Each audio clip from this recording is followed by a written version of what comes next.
following program is intended for a mature listening audience. Graphic and explicit language may be heard at times. The views expressed and opinions given by the individual hosts and their guests do not necessarily express those of this station or sponsors. Listeners are advised that neither the station nor owners and agents will be held liable for the content of this program. Rebroadcast, redistributed, or reused without the express written permission without the host or producer is not allowed. You are listening to Family Spirit International.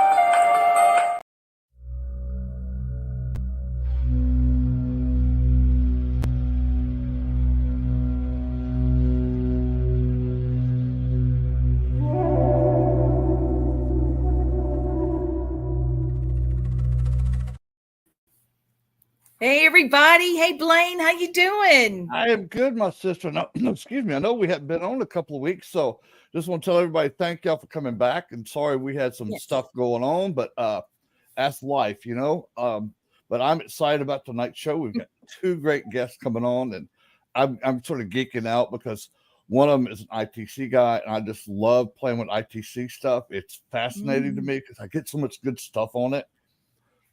It verifies and validates a lot of stuff that me and Lee pick up on. It's so awesome. But yeah, I give a big shout out to my brother Matt Brown. Yesterday was his birthday. Yes, so he's officially an old man now. So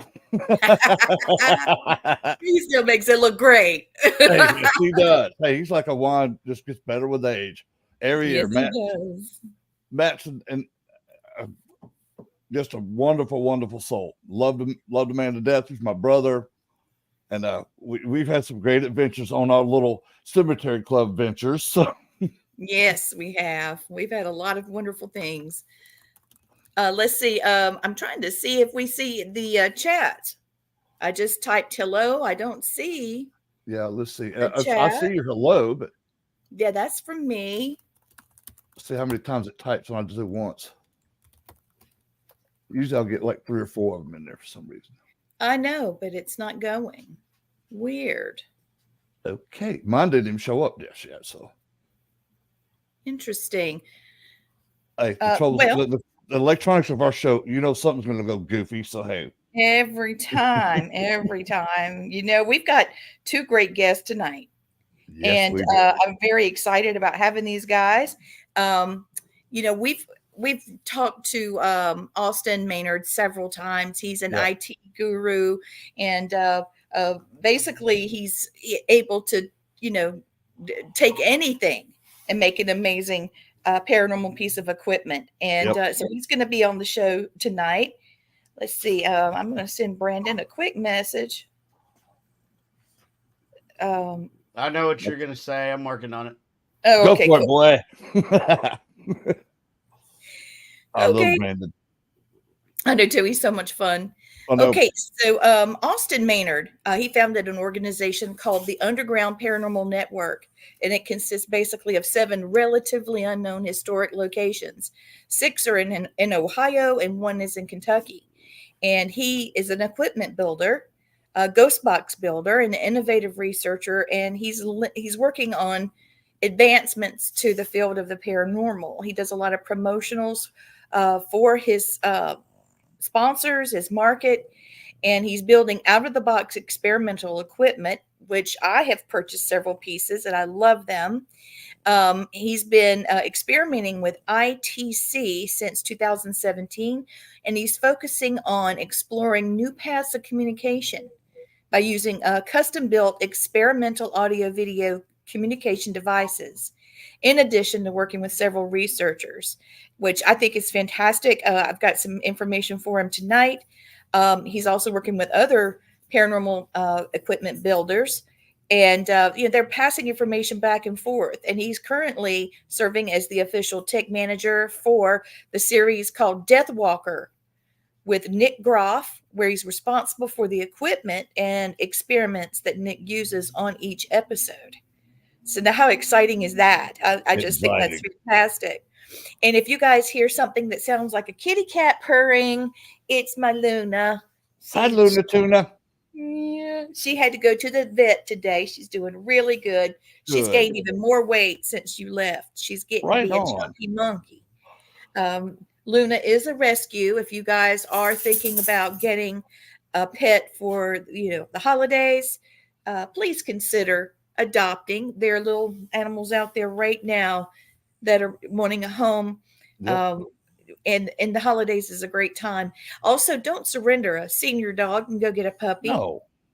Just add to the tribe. Senior dogs have a lot to pass on to puppies. And take care of your pets just like their family members, because they are. Their Yep. lifespan is not as long as ours. Yeah. And what they say, I wish they could live as long as us, but their lives are pretty much all about us because they rely on us for everything.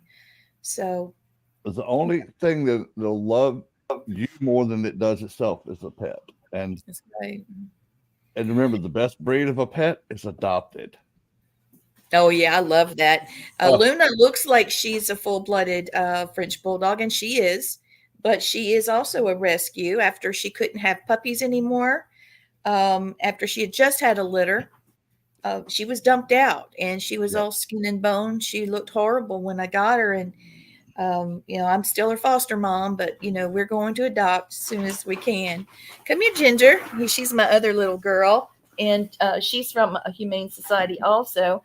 I do a lot of work with the Humane Society in several areas. This is Ginger, and she is so sweet. Hi, baby doll. Yeah, she's so sweet. She loves Uncle Blaine. Uncle Blaine loves her back. See her smiling. See? Yep.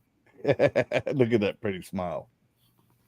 So I just wanted to make sure everybody knows that we have a wonderful guest on with Austin Maynard. I just can't wait to talk about him being the official tech manager for Death Walker with Nick Groff, and all of the experiments and all of the pieces of equipment that he uses on those in that series.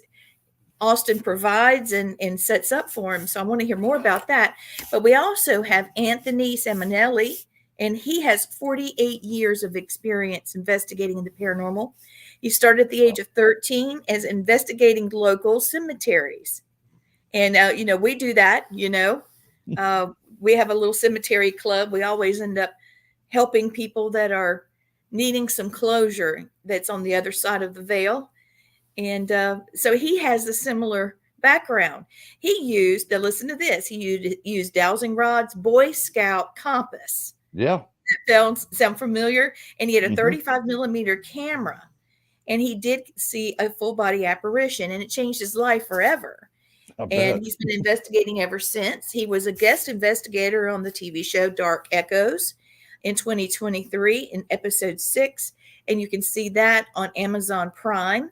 And Dimensions of the Supernatural podcast, he's a co-host from 2022 to present. And it's on ERRT Radio and UG Media, United Kingdom.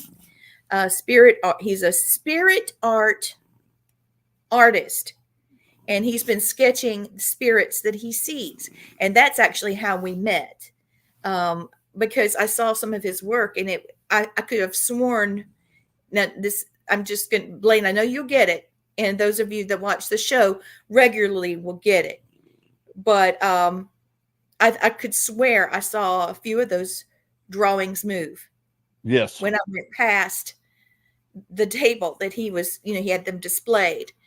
And there's a ghost team movie in 2016 to 2017 where he was a ghost hunting consultant. Jason Hawes and Steve Gonzalez, investigators in that movie.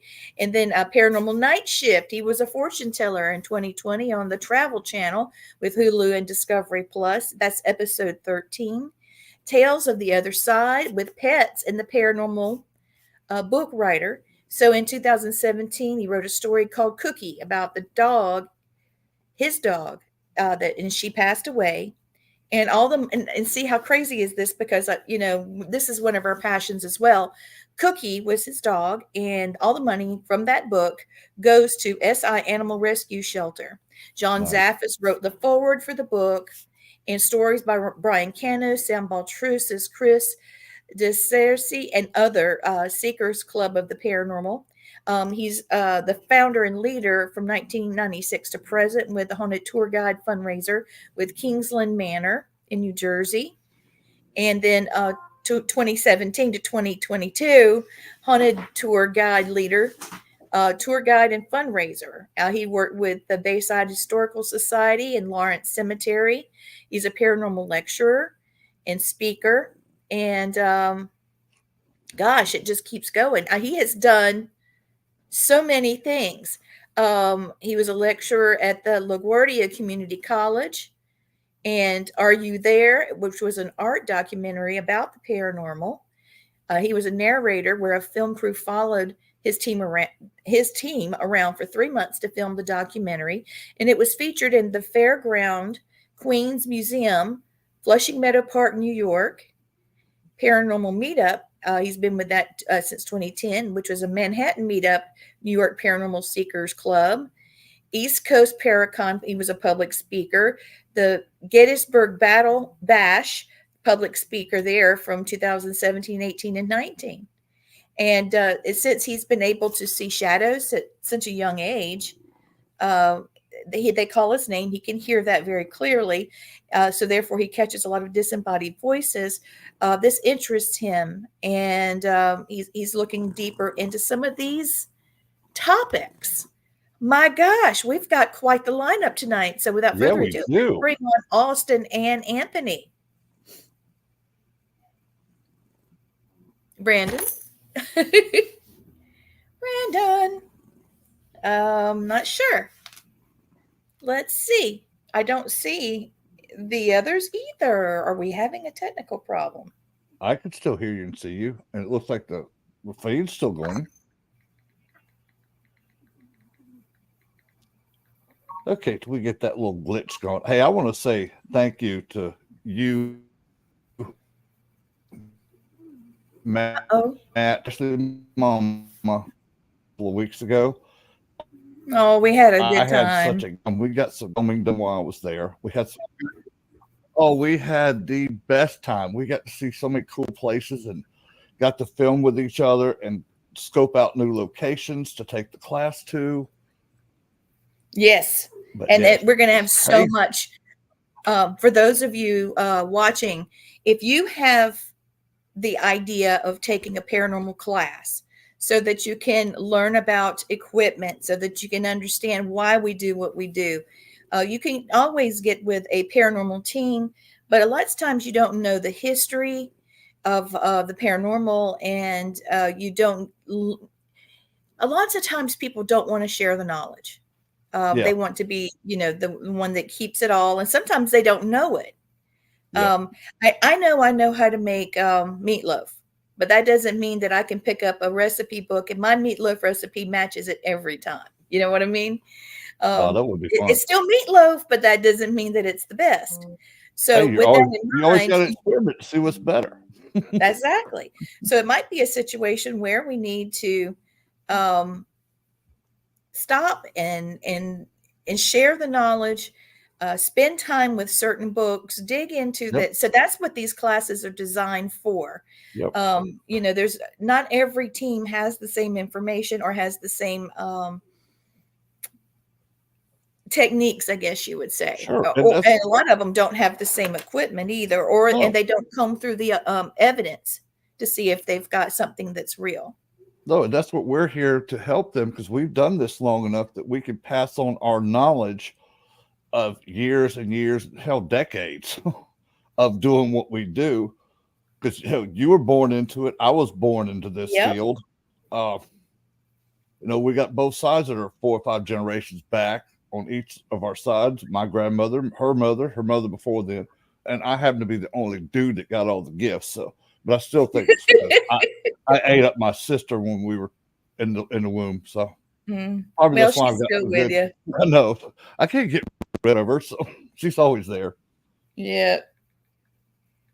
But yeah, we had a blast, and I can't wait. I think I'm coming back up there in January 27th. I think I'm turning around coming back the next week on February 3rd. And then we're doing Brandon's Con in March, so it'll be 3 straight months I go to South Carolina. So there we are. Hey, Austin. Wow. Hey, Austin. Took him long enough, didn't it? Yeah, we were worried. It's like, Jeez, where's Brandon. Austin? I couldn't see you, and I don't see our chat. Jeez, Brandon. Shut up, Snacky Austin. boo. Shut Mr. up, Brandon. Austin. I Shut love up, Austin. Hey, I don't know if I'm logged in right. I mean, I don't see my folks that I can talk to. I So, see. Put out a private chat. Go to different. comments. Yeah. Switch it over to comments and stuff. Chat Lee. That's what didn't go. Oh, I see. Becky's there. There Yeah. we go. Now they're all fucking in there. Yeah. Well, I don't see the. Wait a minute. Well, also one thing I want to say to you, man, it's like, look how far this ITC has come since you had, Marconi, Edison, Tesla doing stuff with it, and they were getting results out of it. And then we come to our era where the first things were like an old Radio Shack hackback box that somebody pulled a pin out of it, made it work, go through the channels.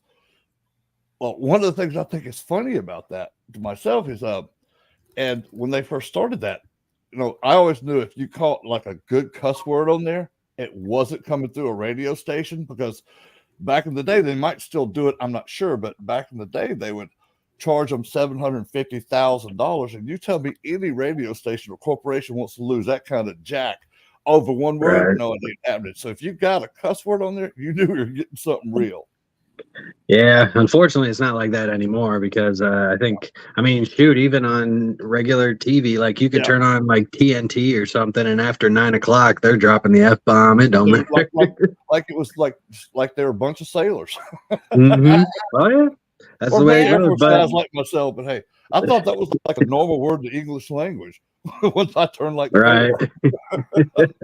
Well, I also think, it's crazy how far it's come. I mean, you think of guys like Marconi and Edison. I mean, these guys were not necessarily looking for anything either. Like, they just heard this stuff.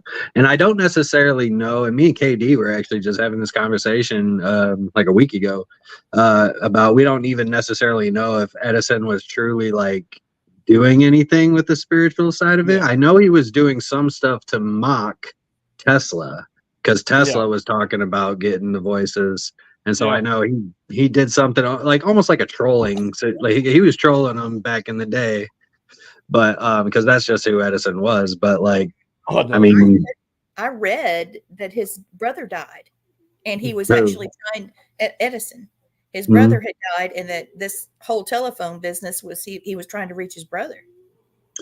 That could be too, but. I mean, I wasn't there. See, no, that is the crazy part. Just because like you don't know. I mean, in Edison, it's hard because Edison and Tesla were like neck and neck. They were fighting with each other, and I know that when Tesla, somebody put out an article or somehow some way it got out that Tesla was hearing voices in the radios. Well, I do remember reading something that Tesla or Edison did something like he created this phony baloney thing and like put it out there as an ad, like come talk to ghosts, so I know that he was making fun of him at the time, but I mean maybe when his brother died he changed his mind about it. I mean I guess I don't know about that. I had read something.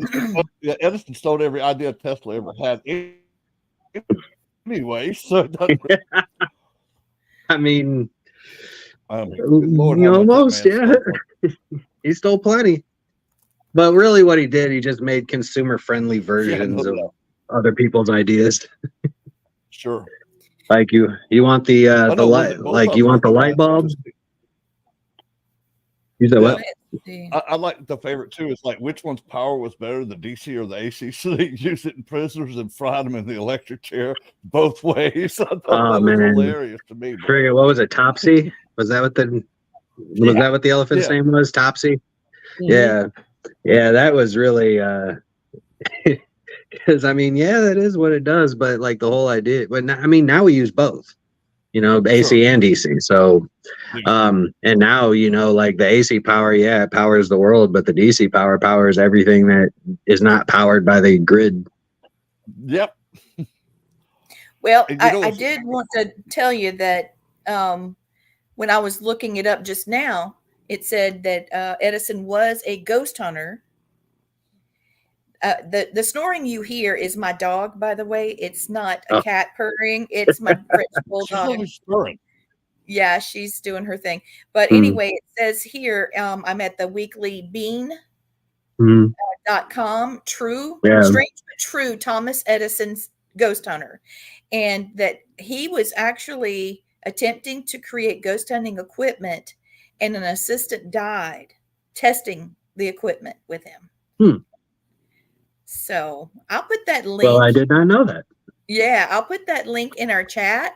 So if you guys are interested in taking a look at it, you can. Yeah, for sure. No, that's if it had been us, we'd be like, oh, let's see if we can catch him on the voice box. If we can catch him on TV. Right, exactly. He also electrocuted an elephant. Yeah, Topsy. No, I'm mad about the elephant. Don't hurt no elephants. Yeah, but that's Topsy. That's a fucked up story. Dude, no Yes, shit. it is. Especially since elephants are one of my favorite animals. I wish they did the same to him. Give him the same dose that he gave the elephant. See how he liked it. Yeah, no shit. But yeah, not even put it on his head, just clamp it to his balls where you can't have more stupid like him. Take a car battery. That's how you do it, man. You take a car battery right to the nipples, right to the Ouch. Yeah. Both his nipples and both his balls and just let it rock. Yep, exactly. Man, that'd be a shock. That would be horrible. He wouldn't die. That's the good part of it, though, is that he wouldn't die. He would just have to feel it. Yeah, you know what I mean? And I hope he just walks funny for about a year. Like, we're not trying to kill anybody. No. Just ouch. He killed the elephant, but we're gonna fry his balls and his nipples. No doubt. For doing so. Something he'll never forget ever. Like to see him write a paper on that one. Yeah. Yeah. Can you imagine somebody trying to publish that and how bad they would just be busting out laughing? It's like the effects of 12 volts to the human areolas and intestinals. Oh, that's hilarious. Oh man, no, it's come a long way, and I think we're still got a long way to go. Dude, and that's the cool thing about it, because what you're doing with the field right now, man, is you're coming up with new innovative ideas that make this stuff, and it's so well that your stuff works. I played with some of the stuff that Lee got from you, and I'm like, dude, that's amazing. I think he's only gotten one box from me, though. I mean, no, I got two. Well, you got the direct link. Yeah, I got a direct link, and then I got the television. It's the little television that you. The Ghost Box TV combo. Yeah, that's a good one. I sold that to you at the mill, right? You did. Or you bought that at the mill, yeah. So what's going on with this? So what's up with your first contact? What's going on with the direct link? Well, I think that I got it. I think I just wasn't getting anywhere. It didn't sound like it was, making a channel switch. Oh yeah, you got to turn the scan speed up a little bit. Right. Then put your finger. You got to put your finger on the antenna too. Well, yeah, I got that, and but then all of a sudden, I got near a piece of I have a lot of haunted object, as you can imagine, and I got near it, and then I heard military, and I had two of my students here, and they actually did the same thing, and they got the same word. So really? I was really excited about it, And, so you're telling me 3 different people used that device, and all 3 got military. Mama, will you hand me that piece of equipment right there? Yeah. That's pretty damn impressive, I'm gonna say. I know, after we talked.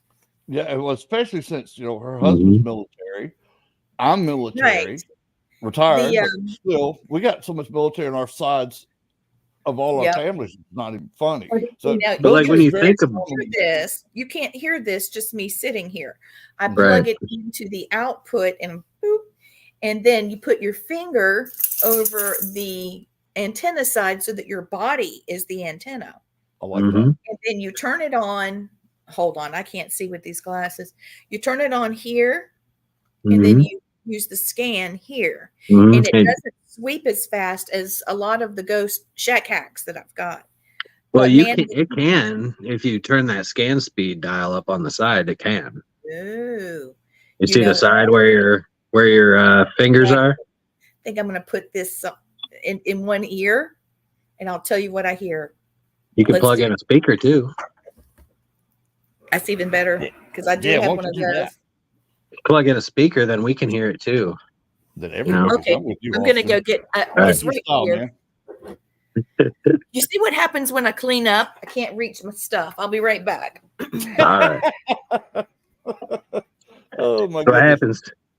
Hey, it's funny because I like the stuff you guys are doing now in the field is just so amazing because I'm an IT guy myself, but I'm also a medium. I'm also a shaman. I'm also a bunch of other things. Mm. So when I get equipment by people like you that validate what I'm picking up on and hearing and seeing, it's just amazing that everybody else gets to hear and see what I see, which is fun This for is the me. life of a ghost hunter right here. This and the Yep. plague of tripods. Yep. Yep. Tripods. They'll drive you insane. No, Well, I just I think there's- appreciate Tripods that. you own. Yeah. I think How there's many- like little fairies that come in there and twist up all our wires and all our equipment. I really do. Just to mess with Yep. us. Little trolls or little gnomes. Yeah. Fairies, trolls, gnomes, who knows? You Especially guys those ever watch pop- South Park? Yeah. I love South Park, man. So you know the underpants gnomes? Yes. Underpants. That's kind of how I see it. Is like there's Yeah, just a little cord tangle gnomes. Oh yeah. You know what? I say let's Yes. go ahead. There he is. There he is.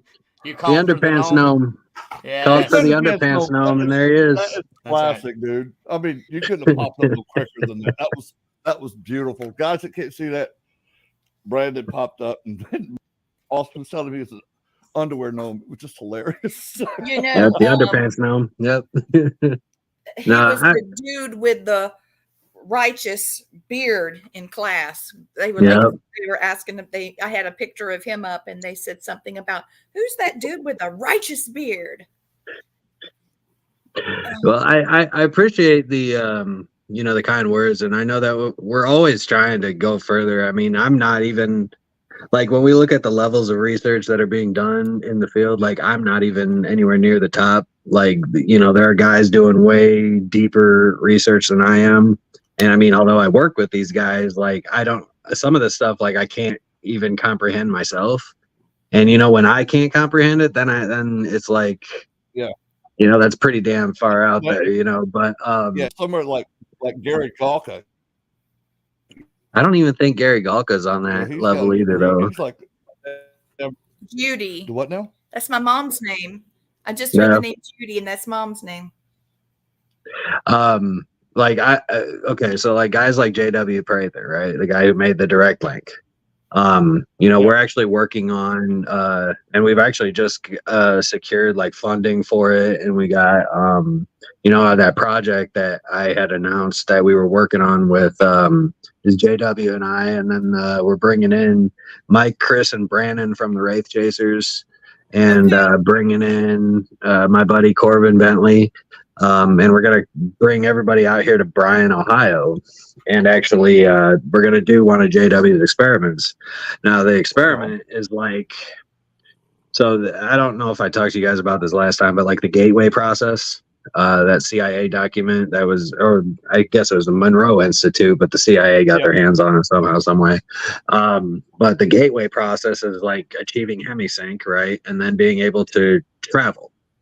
And so JW is finding a way to artificially do that, and we're gonna basically 6 of us are gonna be put under or take the ride is what he says, but we're gonna be fed frequencies, blindfolded, put into very, very specific areas. There's a lot of math involved in all of this, and like it'll tell you to the exact geographic coordinate and like how many feet this way or how many feet, like it'll tell you where things need to go. You got to add frequencies into the air. It's called like a catalyst experiment.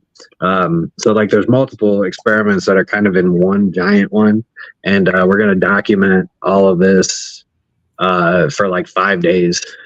Oh my Lord. That's badass, dude. And JW has like a giant 12-foot trailer that he brings out. It's like a command center and shit. He's got all this.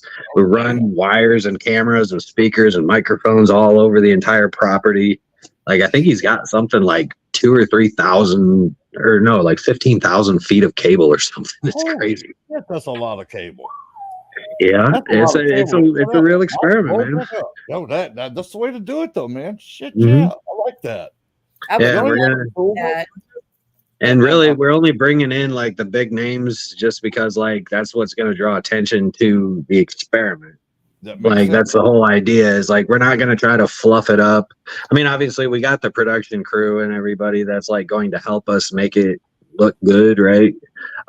Exciting for the viewer, but at the same time we want to make sure like we're doing it accurately, like portraying everything accurately, portraying it in a way that people can understand, and also like kind of press the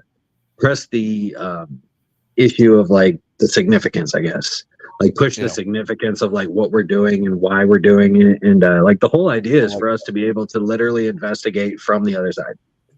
That is just phenomenal, dude. I can't wait to watch that and just to learn from it and experience that with you guys. I got to tell Lee one thing real quick.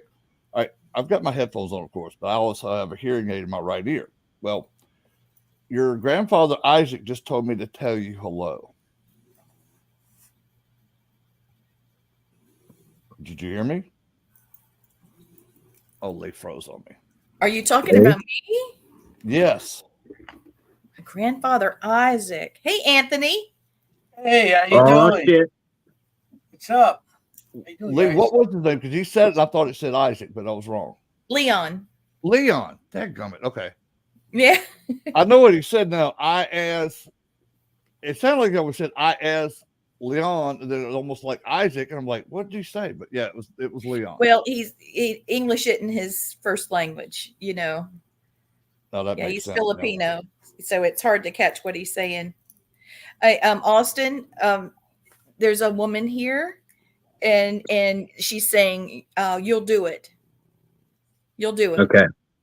Yeah, I don't know who she is, but I heard amazing, and then he'll do it. Whatever I'm going to do, yes, I will do it. Yeah, whatever it is that you're planning, you guys got it. So, Anthony, welcome to the show. Hey, how you doing, guys? How's everything? Awesome. Good, man. Listening to you guys. And Austin he's amazing with his equipment. He's an amazing guy. Yeah. I've had some of my favorite intellectual conversations as a guest and host, or just as a friend to friend with Austin and Blaine. So, but I had something really. I know it sounds like I'm talking about something from Harry Potter, but when I walked past your table, I saw two. It said something again. He said, "Tell him." I saw it. It said it again just now. I saw two of your pictures. It was like it moved. And I had to kind of look back again, and I kept going by because I wanted to see if I could. Was it just a trick of the eye, or what? I thought you walking by because I thought you thought I was good looking or something, but I guess that's it. I was flirting with you. Let's just call it what it is. But I would go by, and then there were two. One that was right on the end that you had at the table, and then one that was sort of in the center, and I could see it between two others. And I swear I thought it moved. Do you remember which ones they were? One of them, it looked like a tall figure. It was done in pencil. It was either pencil or charcoal because it was a dark. I would love to. Maybe I could go back because I tried to take a picture of it as well to see. Did you capture a part of? You said it was like a spirit drawing. So. Yeah. I was wondering, is it just something, maybe a reflection? Or no, that's actually, I'm not sure if it was a tall person. Did it have a hat on? Yeah. He had on a hat. Yes. Okay. It had a brim. Okay, that was. I know which one you're talking about. that was taken in that was I drew that one. Wait, which I'm trying to and it had the hat on. I think that was one in Southampton's. My union used to go out there for like a retreat for like critical thinking for a couple of days. And they had this old mansion that was actually built. You know the Morton Salt? Yes. Yeah. Okay, that little girl on there? Mhm. That was the daughter of Morton No Salt. way. And Yeah. he built that mansion for Oh my her. God, I need Simonelli. Yeah. And You're saying like a and that was My built wife, for sorry. them. Hello, darling. Say Anthony. Austin's wife is saying hello to you. Hey, how you doing? Hi. Background there. She's got a sweet Yeah. voice. Yeah. Yeah, Looks like she I know who does. Anthony is. Yeah, Yeah. I got to meet them recently, but Mhm. that was in the Morton's the mansion, and my union bought the property and everything. They used to have retreats there, and it was up in the attic, and they were so rich. I had their own bowling alley in the attic. Wow. You know, Oh, but it was wow. back then. It was like from the late 1800s to the 1900s, and it was like wooden pins and stuff. But I went in there and I seen this shadow figure standing right by the bowling alley part, and that's what I seen. And that's at that time. I think it was 2020 when I seen that one. Yeah, I think it was around that time, and I sketched it up, and I don't know anything more than that. But I seen that. But they have seen shadows in that attic at the time. Since then, they tore down the mansion and the union sold the property, so that's all gone. Oh, Yeah, it was a but beautiful. you caught a house. moment in time for sure. Yeah, Yep. I like I said, I don't know if it was somebody that was trying to bowl but it was interesting because there was a lot of history there. Yeah. Oh, yeah, bet. I didn't realize my cup is the size of my head. I wanted some hot tea. I got some, by gosh. Oh my goodness. And do you remember the other one? That one was the most enchanting to me. There was another one that was smaller and it was sketched in a much lighter pen. I know it's definitely pencil. And the color of the paper is a little bit darker. And I had asked you about it, and you said something about queens. If my mind is right. Queens. I live in Queens, so Oh, well, that ain't it. and I grew up in Queens, and the cemeteries I investigated all in Queens. Yeah, well, this it's like she had a dress. Okay, was she hair blowing in the wind? Yeah, Mary. Mary. Yeah. It was Mary. It was Mary. Mary. That's the one that That's my first. That's what the first full body apparition I seen. Actually, I told you, changed my life. That's when I started at 13 years old. So Well, she's that still was with you. that was I was 13 years old when I first seen her. My first Oh full my body. gosh. And that was in at the time it was called Lutheran Cemetery, but it was also now it's called All Saints Cemetery and All Faith Cemetery. But back then, that cemetery was actually built in 1848 when New York City and Manhattan, when they're settling it, they took all the bodies out of there and they brought them all to Queens, and so a lot of these people were buying property to bury people, and it was mass graves because back then the boxes used to break and body bone, mix, and so the cemetery I seen Mary in, she was praying over a grave, and That's it. You said she was praying over. Yes. over a grave. Whoa. And when I went back later on, I found out that whole section with children that died in 1918 during I think it was influenza or whatever what was going around at that time. Spanish flu, I think, right? Yeah. Yeah. So Anthony, what I just heard is hello, Anthony. Clearly. Really? Austin, this thing is the bomb. I turned it up. I was turning it down. I turned it the other way. Yeah, it said hello, Anthony. Is this Mary? That's just about the X. It's the direct link First contact device. Yeah. Nice. Hello. JW. It says hello. Yeah. Anthony, this is pretty cool because my first spirit I saw, we lived right across the street from an old dilapidated graveyard in Montgomery, Alabama. Nobody knew who owned it. And there were graves in there that were open. There's like some of them, like 15, 16 sets of bones in there. And I saw this lady in this beautiful white dress. And me being the little Southern gentleman I am, I went up, asked her, said, "Ma'am, are you okay?" And I'll never forget, she looked at me right now and smiled with tears still rolling down her face. She says, "I'm okay now, baby." And I watched her just poof, she was gone. Isn't that wonderful? Yeah. Isn't that wonderful? That is so Okay. There you go. Now, Blaine, I haven't had a chance to tell you, and I hope that Andy and Gwen are listening. And David, I know David is because I saw him say hello. Okay, so I've been doing some research. And in one of the towns that we're going to, I'm not going to give it away all of it out the gate, but one of the ball fields is actually right on top of a cemetery. Nice. In one of the towns we're doing our investigation. And there was a little girl buried there. It's in,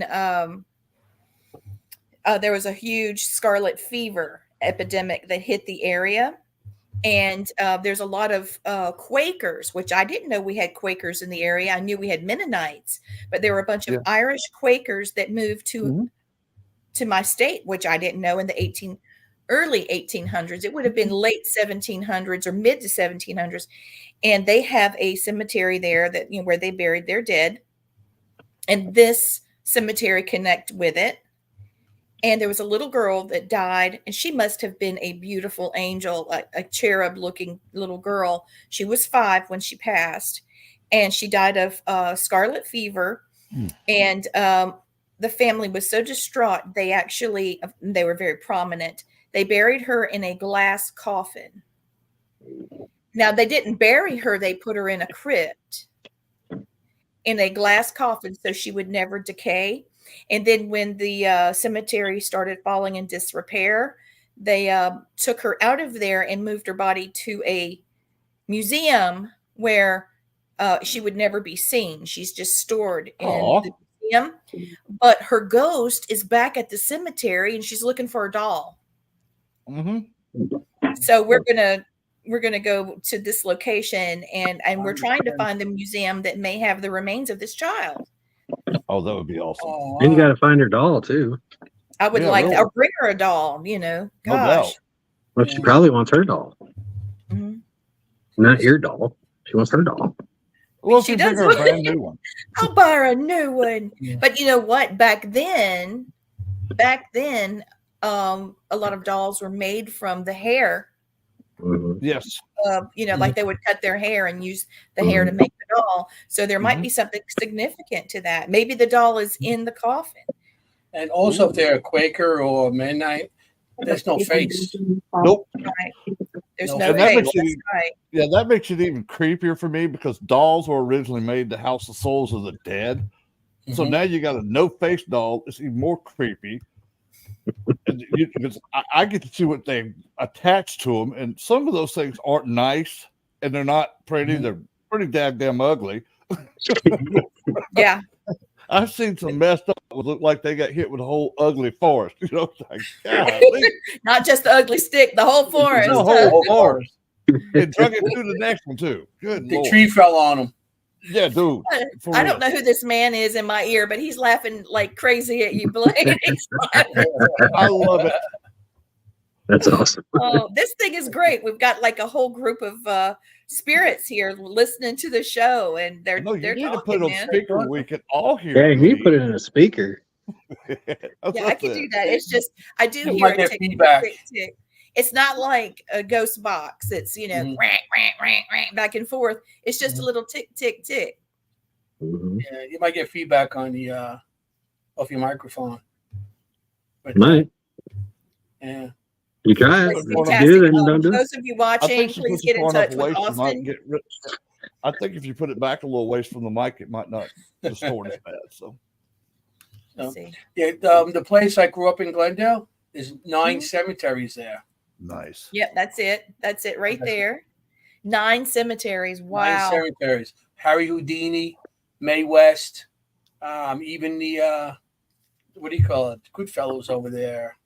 You know, Well, all some buried there. people- Lucky Luciano and all those people. Oh, golly. wow. That would be my second favorite more I than want Ghost that one. is the Mafia.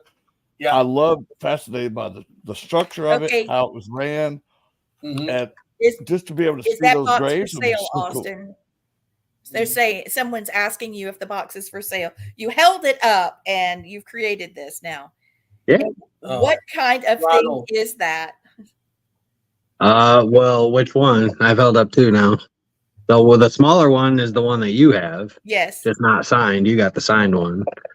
This one is the patron edition direct link FXWC, or it's actually an FXM.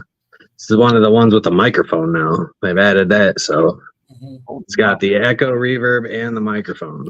I'm sorry, I didn't mean to interrupt y'all, but Ronald Tolvar. Yeah, he's part of the ERRT Okay. network that we're on. Okay. He runs it. Well, he's Yeah, I think asking about the first box you held up. He's interested in The that. little one, the square one, or this Uh-huh. one? I think it's the I little like one. the second one you got. It's the same one that you That's have, what the we first run. contact. Yes, Yeah. The direct Ronald. link first contact. Yes, we have plenty of those available. Ronald, I'm just going to tell you, yeah, the little one. You should get it, Ronald. You should get it. It blew my team away. It blew me, and we've only used it around my coffee table. Yep. But it's Yeah, picked just up wait. family members. Now, also, if you ever need somebody to beta test for me and Lee will volunteer in a heartbeat and give you the best reviews. Hey, that's all I want to do is play with them and test them for you. A volunteer's beta tribute. tester for free. Yeah.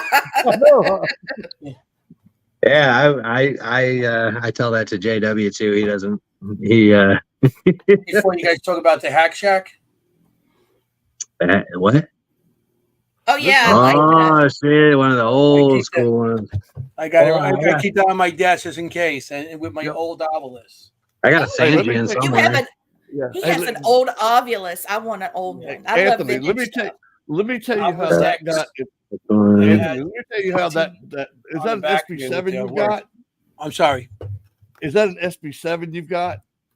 I got SB7s, but this is the regular Okay. one of the first ones that came out when they Okay. broke the The thing off. reason I asked you that, we were doing an investigation at Sloss Furnaces. Gary Galka was there the first time he had ever investigated outside of his house.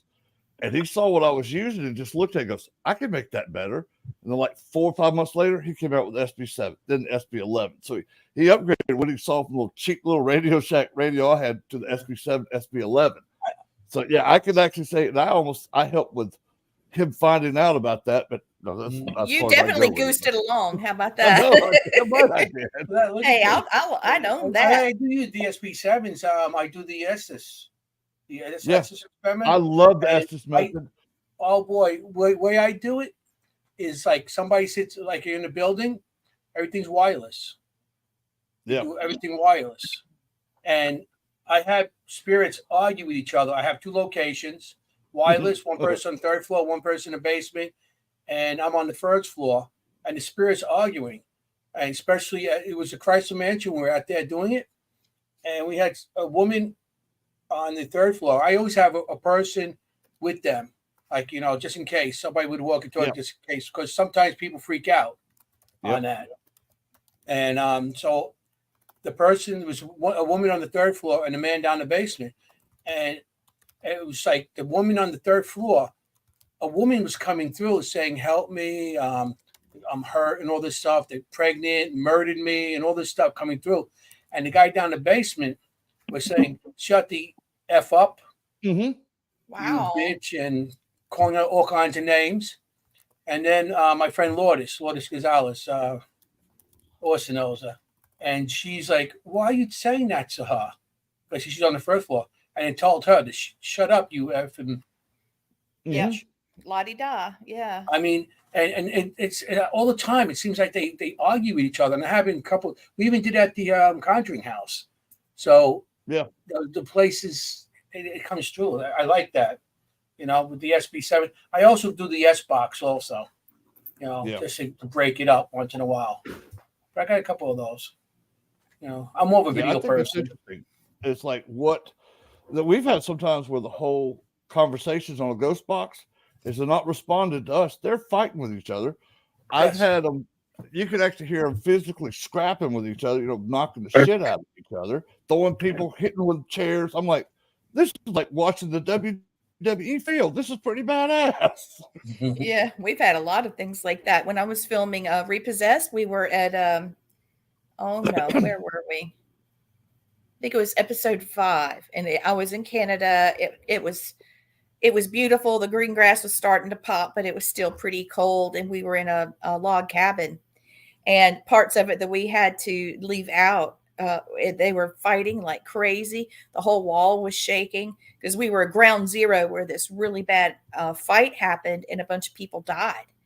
And then when I was at MassCon, Anthony, when we were together in the no, you didn't come. Did you come to the church? Yeah. You remember when the fighting was going on and they were? I walked, yeah, well, yeah, it was when the Staticom. Yes, yes. Blaine, if you like ITC, you gotta listen to Staticom. You have to hear Staticom. Oh, it's something new. It's unbelievable. It's Pretty unbelievable. cool. It's pretty damn cool. It's getting to the next level. Right. I mean, Austin and them Austin works with them too. Ron Iacovetti and Lourdes Gonzalez. Lourdes is adorable. Yeah, we brought them out and they did the Staticom experiment for season 4 of Deathwalker. So they're gonna be on Deathwalker. They did? Oh wow. And I'm gonna tell you, their experiment fucking amazing. It went amazing for the episode. I can't wait for people to see it. Because it was phenomenal. See, I'm lucky because I'm always with them, so I get to see it all the time. Hey, I'm trying to get like y'all are, so hopefully me and Lee can get some more cons booked next year for Family Spirit. Yeah. So, well, they're doing MassCon this year too. Yep. MassCon Gettysburg we're going to be at. I was supposed to have gone this past year, and I had surgery, and the doctor said I couldn't go. It was worse than what they said it would be. They said I would be able to go. And then after the surgery, they're like, nah, you're not going anywhere. I was like, darn it. So I actually got a doctor's note and sent it over to Pam and Steve. they I didn't want them to think I was lying. In the room. Right. Yeah. Ron doesn't leave anywhere. He doesn't go anywhere without his equipment for that. Yeah. And it's so different than everything else. It's called the method. It's not called a box. I get scolded every time I call it a box. Yeah. It is a method. It's because it's not just a box; it's a whole thing. Well, the way that this thing works, the static sound that is going, there's no reason for them to pick up anything. It's not sweeping anything like a radio. There's no transmission coming in. There's transmission coming, but there's nothing going out. There's no speakers. There's nothing involved. So that's from what I saw, and then only working off the static, just the static. There's no how the spirit box and everything has that then you have words and stuff. They took all that out. It's just static. Yeah, it's just and static. You're not supposed to hear. But it's not loud. It's not loud and switching. But Austin, is it where is the static coming from? I mean, it's not just some open air. They got a generated box. Mic, right? Yeah, I know that Ron uses a number of variations. I know he uses like a Sony Dream Machine, like the white noise generator. I know he uses. But it doesn't loop. What happens is it's just it's not a looper. Noise. White noise. No, it's not a looper. It's a generator. Yeah, and white noise machine. What happens is you hear the shh, but it reloops itself. So when it reloops itself, whatever words you heard already, you're going to hear it again. Yep, exactly. It's pure white noise. It goes through. Well, I guess there could be some benefit to that, because what if something comes in differently the second time it goes around? Yeah, well, if it's pre-recorded already, it's not going to come. Well, what if it does? Well, if it does, that would be bad. Think about this, Anthony. Think about this. Now, if something, because we're all looking at audio manipulation one way or the other. Like no matter what way, no matter what, say EVP, ghost box, or you listen to a shack hack, you listen to an actual, like a sweeping radio, doesn't matter. The whole thing is audio manipulation. And so that is one thing that I've heard, and I hate to use this guy as an example, but I know who you're going to talk about. Yeah, him. But he had said one time that and I actually do agree with this, that you could run a track of cats meowing just repeatedly. Mm-hmm. And they could possibly use that to communicate. So like if you got something that's on repeat and it just keeps doing the same thing, and if something else comes in or something different comes out, then that's actually that's pretty intriguing, actually. Like that would be awesome. That would be awesome. I know they experimented with that and it didn't happen. That's why they got a generator that they had somebody build just pure white noise. Mm-hmm. And it's like, but I mean, maybe it's possible if it does loop, if something else comes out in the second loop, that'd be awesome. That would well, that's awesome. Like really testing for actual like manipulation. Like they are changing the audio. That's the only thing that I was looking at. But no, I think I know that they're using like some kind of AI noise. Not a noise, it's like some kind of noise dampener or something. It's an AI one though, so it'll eliminate everything except for like vocal tones or vocal sounds that the AI is associating with human speech, and then it's slowing down the audio like heavily. So now that's why a lot of these, and maybe that's what we need to do in order to hear these guys. Like it is a theory that they speak at a much higher frequency than us. So like, slowing down the audio sometimes is necessary. And Ron and Lourdes are able to just do it live through that, which they've been slowing it down lately. What? They have been slowing it down.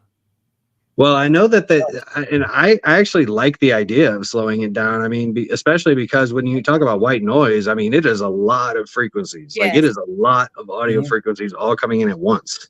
Yeah. And so like, you're going to have to slow it down, stretch it out, dampen it, like get rid of a lot of those unnecessary ones. And I mean, I love the idea and I've been trying to figure out a way to make a portable version of it. Like, I actually have this big, it's a DAR 101. I don't know what the brand is. I can't see it from this side of the room, but it's got like, it's a big MP3 recorder. So like, I'm actually looking at it and trying to see if like there's some ways that I can maybe slow down the audio during playback, or I also have a digital noise suppression DSP, a digital signal processor, which is allowing me to, when I turn the frequencies to a specific setting, it sounds exactly like the Staticom, like the watering kind of, like it sounds like a running creek, like a running, All right. So I know I'm getting closer, and I've been talking to Ron about this too. I'm like, man, I'm almost there, but there's something missing.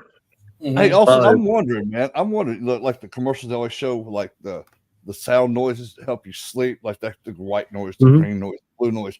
I wonder how that would work as like static to get the sounds to come through with that. Well, see, I actually, in my current setup for what I was trying to do to like my portable Staticom, quote unquote, I got, for lack of a better name, of course, but what I have a full spectrum RF receiver inside, as well as a pink noise generator. Nice. So you talk about the brown noise, the green noise, the white noise, all that stuff. Well, I got pink noise, which is on the higher side, the higher frequency ranges. Yep. But having the full spectrum RF receiver, I mean, this thing will pick up anywhere from the bottom of AM all the way up through the top of microwave. So like if I pointed at a highway, I could pick up like CB radio. I could pick up dispatchers and truckers talking to each other. I pointed at an airport, I can hear air traffic control. Like this thing will pick up everything across the board, but it's not sweeping. It's not like tuning. It's just like anything that crosses the line of sight of the radio receiver. And so I have those, but I want to, I actually been working with, so Anthony, Kim Sleep, right? So Kim has actually been working with a guy out in Germany. His name is Andreas. But he's been working with something like a chemical. And apparently when you run the audio through this chemical, and the chemical is like pressurized and it's like pressurized enough, I guess, it creates a really crazy sound. And so I got one of them from him, and I want to run it through this digital noise suppressor, the digital signal processor. I want to see. Interesting. I know I never even thought about that, but then I guess this guy out in Germany is like playing around with a lot of these different ideas that Kim is sending him. So like Kim is sending, when you come, like you shoot light through water, you get that reflection that goes a different way, or you like a rainbow, whatever.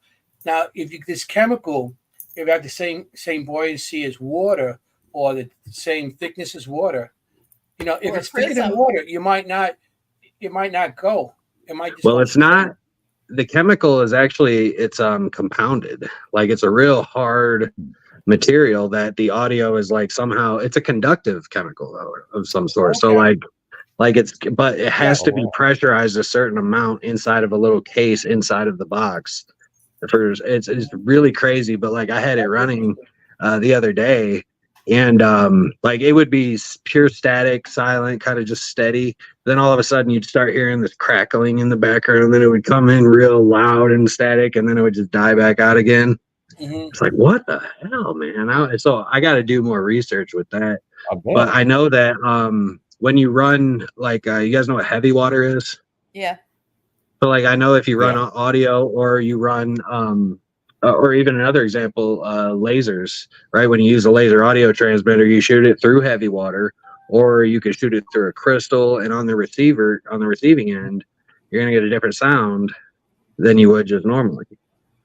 And so KD actually came up with that idea of like shooting a laser audio transmitter through a crystal and right through the crystal on the other end. So almost like you're combining obviously the audio and the light frequencies together, but now you're talking about a vibrational frequency that the crystal has. And of course, the whole crystal memory, well, not just but the crystal memory, like the power that the crystals have, even made native peoples, all like ancient peoples all knew about that, even though they shouldn't have.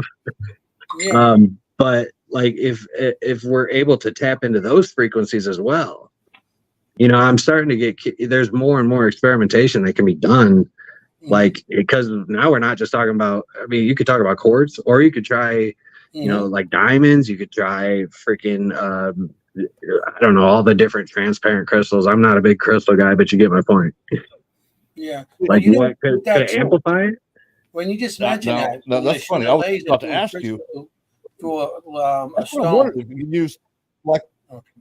Okay, I'm sorry. Who's going first? Who's going first? I'm waiting. I think he froze up. Blaine, go ahead. Blaine's talking, but nothing's happening. Oh, because he's on mute. How did you get muted? He's on mute.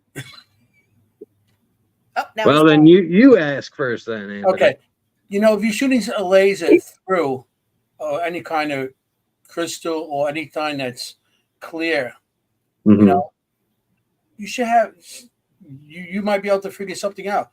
On the other side, have it catch in fiber optics, because fiber is very quick. Also, they shoot laser through it to get sound out of the other end. That's how you get TV now and everything else. So maybe with something with fiber optics that would work if you can catch it on the other side and transmit it into maybe a speaker or something, see what comes out. Well, the way I do it right now is I actually have a receiver to catch the audio in, and it runs it into a speaker. But I have to use like a guitar amp, like a mini guitar amp or something to run it through, because you got to turn that gain way up in order for you to hear the audio clearly. But I love the idea of being able to mix different kinds of frequencies together. And so, I love the idea of, that's why I kind of like the idea of running it through like heavy water. There's also a lot of experiments that we were looking at that actually the KD and I were looking at, that where you run a laser audio transmitter through different like gases, like neon gas or something out, or some other kind of gas. But like apparently it's used for some kind of telephone, like to the dead. like I can't remember. I don't know if it was Edison or if it was somebody else that created this schematic, but it was like you had to bounce this laser audio transmitter off of mirrors, but the laser would run through pressurized tubes that had these gases in it. And somehow I guess that was supposed to. I mean, I don't know. Egyptian Test tubes. Because they would take the sun and bounce it through mirrors in order like chambers. Well, yeah, but I mean, pyramids, but it was also part of the process of the dead, speaking with the dead. Well, right, and now you're talking about mixing in different chemicals, different elements, different, things like that. And I mean, we never really looked into that before. I guess as far as we haven't really been looking into adding matter, I guess, like physical matter in the mix with our experimentation. I would like to add some things like sacred geometry and crystals together with light to create amplifiers for these things, just like a little. I just thought of an idea, like having. So imagine setting up crystals in like a hexagon or a pentagram formation, right? The 5-point star. And then I got you. No. Hear me out first. So then you run a laser through one, but the crystals have to, something like that, right? Now imagine pointing a laser at one from the side and having the light refract from each crystal over to the next crystal all the way around. Oh, now that's different than what I'm talking about. This one, I'm going to have to. Now, if you could get it to do the lines across to each other, now that would be fucking sick. That would be sick. See? Ooh, is that a Schumann? Is that a Schumann wave generator? This one is someone made this for me. It's a radionics machine, it looks like. Yeah. Oh gosh. I had one too. Last name Fetters. Okay. He's Santa and his wife is Mrs.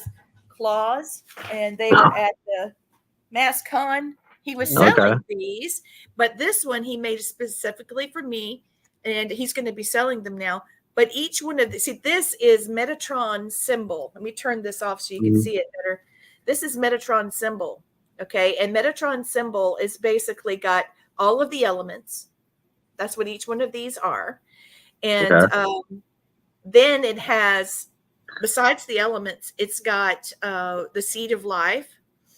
And so when you turn this on, and then if you use each one of these crystals, my next step for this would be the seed of life in itself. This is part of the original.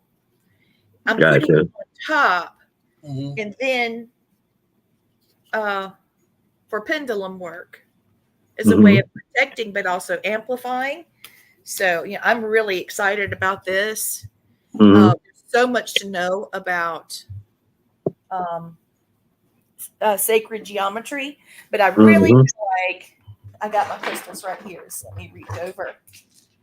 I really feel like that it would be a great way to amplify electronics too. It could. Go. Hey, baby. My son just came in. Where did the Blaine go? I don't know. He said that it knocked his cam off, and it also probably backstage and waiting on Brandon to freaking get his shit together. Brandon, maybe he's texted him or something. I don't know. Brandon, let's go, Brandon. That's nice. This one is citrine, so it's coming out a different color. Oh, that's cool.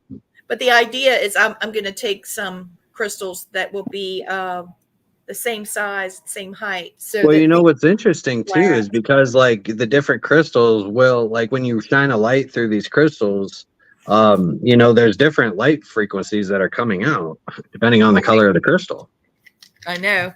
So I mean, you could add that element into it as well. Within this,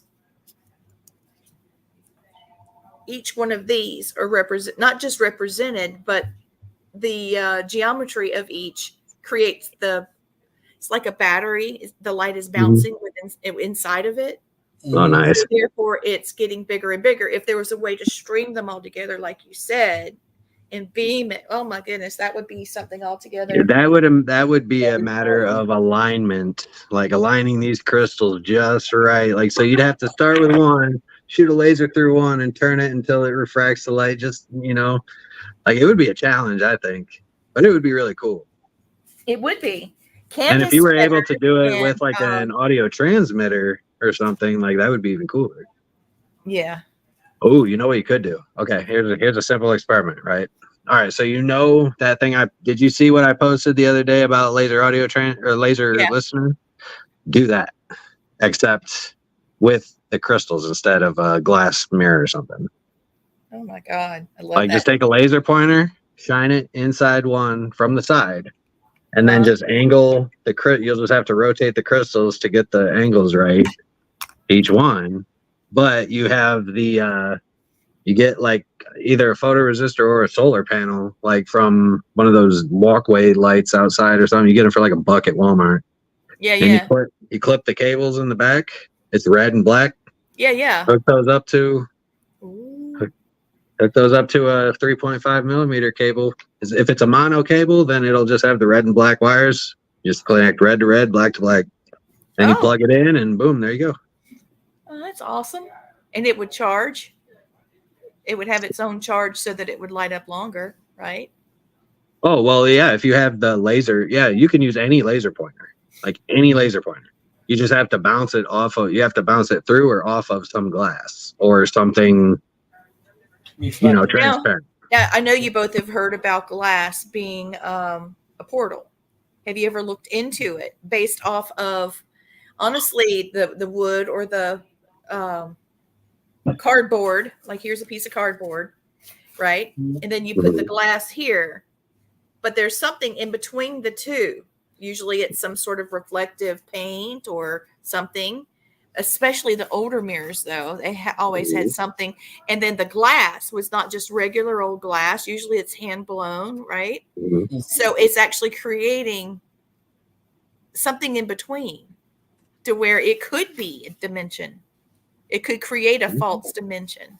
I've often thought of that. And that's interesting, because I have been trying and everything already too.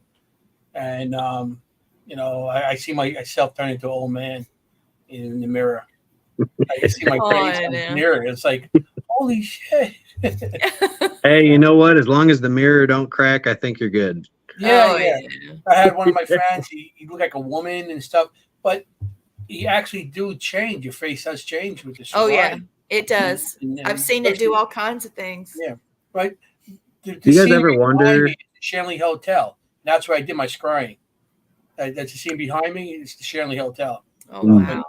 That's that place up in upstate New York. That's pretty haunted.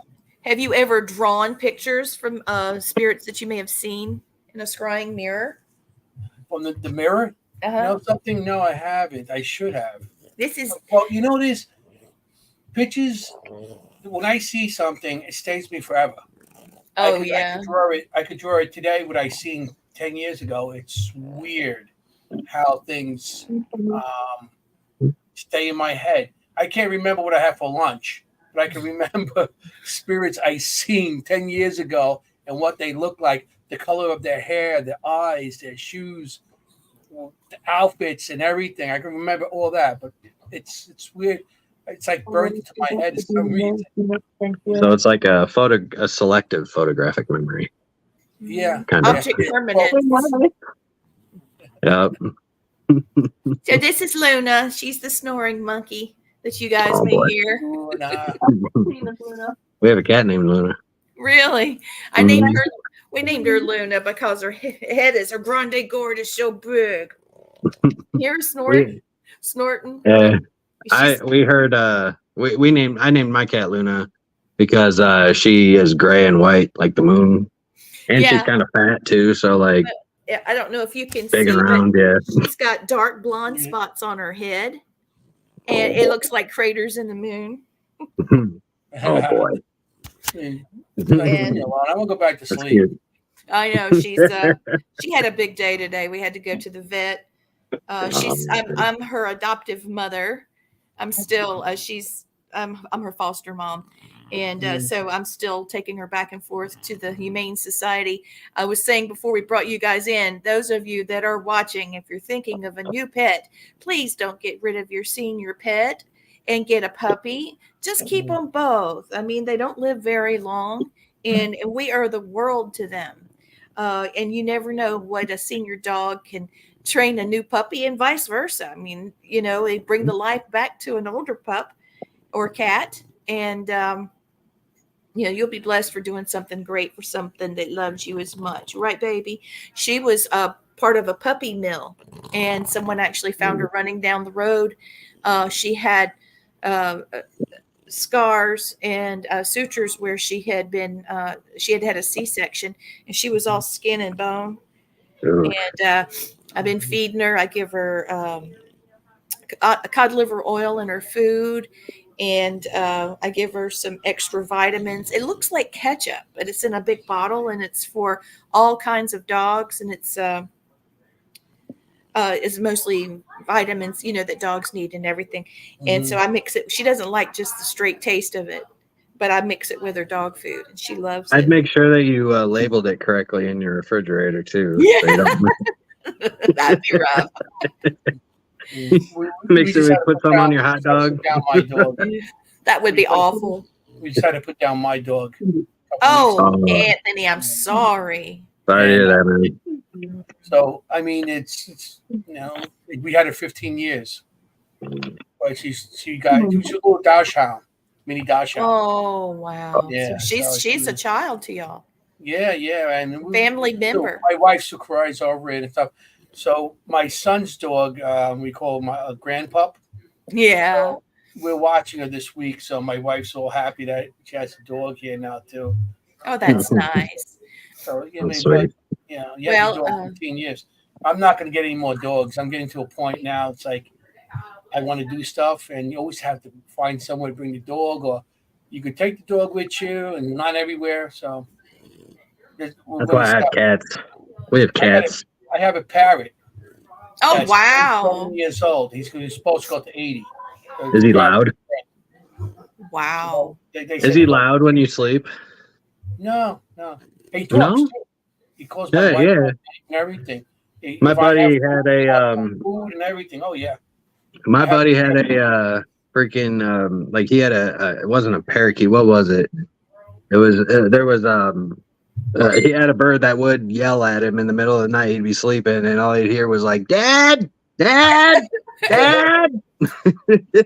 Those are the I think the mouth cows, something like that. Those big birds with blue hair, with the blue. You're thinking of a macaw, but I used to have a macaw. I had no, it's something else. It's another bird. It's not a parakeet. It's something else. Yeah, it's a smaller bird that would talk. Cockatiel. A cockatiel, yeah. Yeah, I had cockatiel. That's what it is. Yes. I had a crow, and it talked. You had a crow? Yeah, we rescued the crow. She couldn't fly anymore, and she loved dog food. And she stayed in her little cage. We'd have the door open because she couldn't fly away, And she would she'd say, "Alan, where'd you park the car?" Alan, that was my dad's name. "Where did you park the car?" And then she would say, "Hello, hello. My name is Joe. Good night, love you." His name is Murphy. And as he leaves, you put your jacket on. He goes, "I'll see you later." Yeah, that's awesome. That's awesome. See, I would like a bird that would do that. No. So tell me a bit about your book, Anthony, that you wrote about pets. Oh, yeah, I didn't. I was one of the writers in the book, and I wrote the story about Cookie, my dog that I had since I was 2 years old. And what happened was, I wrote the story, and when Cookie, I don't know, somebody's beeped me here. I thought I shut it off. I'm just ignoring it. But Cookie, I had it since I was 2 years old. And when she was about 18, we had her for 18 years. So I had her for a long time. I Elijah, hand me the the camera. first 5 years of my growing up, I was the only kid in the house, and I had, so I consider like my little sister. Oh, That was like yeah. my little sister.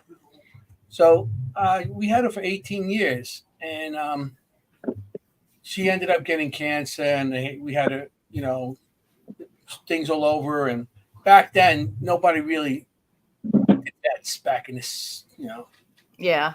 I 70s, remember. early 80s, whatever. Not like now, everybody does a vet. So we put it down. But the day they took her to put it down, my father, my grandfather, I had carried the car. I couldn't go with them because I didn't want to see it. And so they take her, and I'm up in my room really upset. Oh, And all of a yeah. sudden, I hear my father pulling into the driveway. And I'm like, and I hear barking. I hear Cookie barking. Oh. They didn't put it down. They didn't put it. I was so excited and stuff. I go running down there, and no, she wasn't. It wasn't. It was her bark, but I figured maybe she's trying to say goodbye or whatever. But within a couple months down the line, we, I've been noticing her around the house and stuff.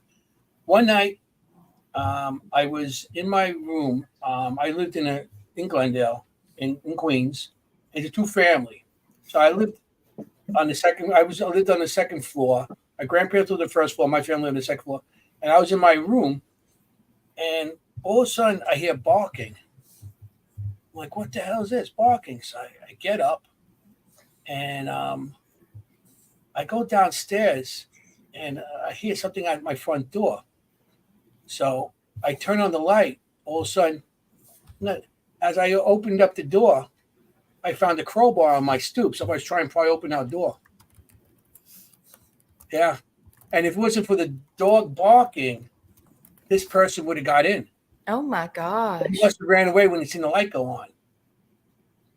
Damn. Well, even in the afterlife, man. And to me, that was like her protecting us. I'm sure. I'm And sure. It sounds like. I had a pet psychic on one time, and she was telling me about how, and this maybe you should tell your wife, how animal spirits can splinter, and how they will actually go into your new pet if your pet is connected with you. You can see not the whole soul, but like take for instance, it's a pretty common thing for some people that have pets. If they get another pet, all of a sudden the new dog will take on traits like the old one. There was like my dog Merlin. He would sleep under the covers. He would get under the covers and be at my feet or at my where my lap would be. I lay sleep on my side, and he would right there at my lap. And Ginger started doing that, and she was never ever like that before. And it was about 3 months after we got her. Merlin was a service dog. He was a shelter dog that became a service dog. And he was trained at the Humane Society. There was someone that was volunteering that would teach some of the dogs that showed some really high intellect, how to be a shelter dog. I mean, a service dog. And so I got Merlin. He was a senior dog, but he was just so doggone smart. And, I just loved Merlin. He had passed away in my arms, and I couldn't have him put down. That's another story altogether. But anyway, he was right there with me, and now I see things very similar to Merlin and Ginger, and Luna. She's only been with me. She hasn't been with me a month yet. It's just been a few weeks, and my mother's dog passed away, Toby. And he would go through the living room, go up under the coffee table, come around to the end table, go back out, and then go down the hallway and go to her room and come back around. He had a little, routine. Yeah, where he would do his little trail where he was watching the whole house. And she started doing the same thing. Oh, And I said, what is going on here? And I saw a little white shadow. And my mom said, do you see what I see? and Luna walked right up to it. And then I saw him go like that, like the two. And she's been doing like, things that Toby did. So, I mean, I don't doubt it anymore. I don't doubt it. What this pet psychic told me, I know that I can see certain things, kind of like you, the things that you've told me that you see. And, I just thought, now that I know that you've lost a pet recently, just be on the lookout, if you decide to feed a cat outside or something. It's weird because my wife's on the couch one night. Well, it was in the morning or afternoon, something like that. And I just got up. I just walked in and into my living room, and I seen the dog where my wife sits on the couch. I seen the dog where she used to sit because she's a small dog, just on by her arm, and like her head to pick up and look at me. And I stopped, and I was like, my wife goes, "What happened? What happened? What'd you see? What's going on?" And I'm like, because I didn't want to tell her because she was so upset. And then finally, like, yeah, I seen Daisy. That was the dog's name. I seen Daisy sitting by your arm. I'm like, oh my God. And she starts hugging the spot and kissing the spot. She had to be on that spot most of the day and everything. But she was happy. But I have heard in the middle of the night, like her nails. On the floor, on the hardwood floor. Yes. She used to have a thing at nighttime, especially when she got older. She used to get up middle of the night, like old people like me, and she had to go take a pee, go get some water, and then go back to bed. So that's what she did. She used to go up. We used to have like a wee pad for her because she was a small dog. Yeah. And then go up to her dish, and she used to clank it. Yeah. Clank the dish. So the one night I hear like going down the hall. I'm like, what the? I hear her. I'm expecting to see her coming out because where my hall is, you go down, and where my couch is, you don't see down the hallway because it's on the side. But if somebody comes out, you can see them coming out.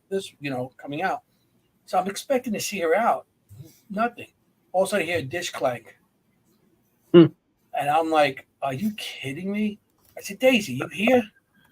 Daisy, But I've been hearing stuff like that lately. I don't know what these people want with me tonight. It's in the group chat. Oh yeah, it's the group chat. We're Blaine, Brandon. Yeah. Yeah, I was messaging. Apparently, he wants to get back in. Yeah, that's the group chat. Okay, that's what you're thinking. So I have been seeing her in the house. Well, I have seen pets in the past. I drawn them. I don't know if you've seen any on the table. I don't know if I had any on the table. The Selma Mansion, I seen a dog and I seen a cat there, and I drew those pictures too back when I seen them. So I have seen animals in the past. Some people don't believe there would be spirits of animals, but nah, I believe 100%. Of course, absolutely, they're there. They're there. Well, hey, Christopher. Hello. Here we go. Christopher made it in, guys. This is Christopher Fisher. He's one of my co-hosts, and he comes just about every show, and he does a lot of research. And last time we were on, Austin, he had some pretty good ideas about some equipment. So, yeah, I remember. Anthony, this is Christopher, and Christopher, we're talking about spirit animals, not just like animals, but actual pets that have passed.